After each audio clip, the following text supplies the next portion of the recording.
بہت شکریہ. میں گزارش کروں گا محمد ساجد خان صاحب سے کہ وہ آئیں اور انور کدوائی صاحب کی یادیں ہمیں تازہ کریں، ہمارے ساتھ شیئر کریں. ساجد صاحب ہمارے روزنامہ جنگ میں کالم لکھتے ہیں اور کدوائی صاحب سے ان کا بڑا ہی پیار والا، محبت والا تعلق تھا. جناب ساجد صاحب.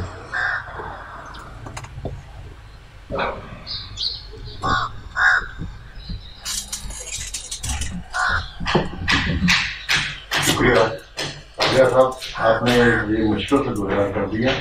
ان کا پیار کا اظہار کرنا بڑا مشکل ہوتا ہے اور اعتراف کرنا اس سے زیادہ مشکل. میرے جو تعلق تھا کدوائی صاحب سے بڑا حیران ہوا. کدوائی صاحب میرے موسم بھی ہیں اور میرے مبلغ بھی ہیں. میں شوقے لکھنے والوں میں سے ہوں. کتاب سے میرا بڑا تعلق ہے. کتابیں کی پیدائش سے کتابوں کی بناوٹ سے. اور کدوائی صاحب اتنی کتابیں پڑھتے تھے مجھے حیرانگی ہوتی تھی. میں ان سے پوچھتا تھا کس کام پر کتابیں آپ حاصل کہاں سے کرتے ہیں. بہرحال ان کے بعض معاملات ایسے تھے جن کو سمجھا جاتا تھا، لیکن وہ اس معاملے میں کہتے تھے یار زبان خاموش رکھنا، اس کا ذکر نہیں کرنا کسی کے پاس. میں نے کتابوں کا ذکر کرنے سے کیا فرق پڑتا ہے. کہتے ہیں کتابیں خراب بھی کر دیتی ہیں.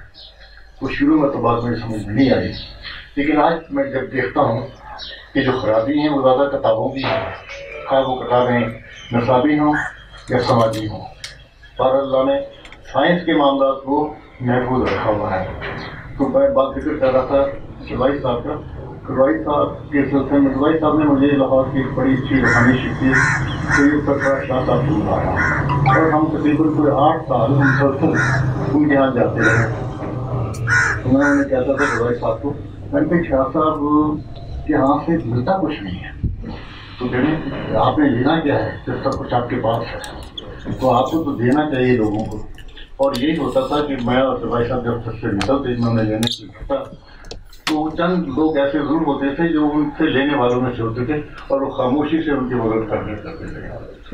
سب سے بڑا احسان میرے تو یہ ہے کہ میں لکھنا سیکھ لیا اور مجھے پڑھنے میں لطف آنے لگا. کیونکہ کتابوں کو پڑھنا بڑا ضروری ہے. کتاب آپ کی ایک ایسی دوست ہے جو آپ ہر جگہ آپ کی مدد کرے. برل میں نے اور کدوائی صاحب نے 2 کتابوں کی تخلیق کی. ایک الیکشن کے حوالے سے تھی اور ایک طریقے سے عالموں کے حوالے سے تھی. اور ان کی یادیں، ان کی باتیں تو کبھی ختم نہیں ہوں گی. اور ایک اچھا موقع ملا ہے زیاد صاحب کو.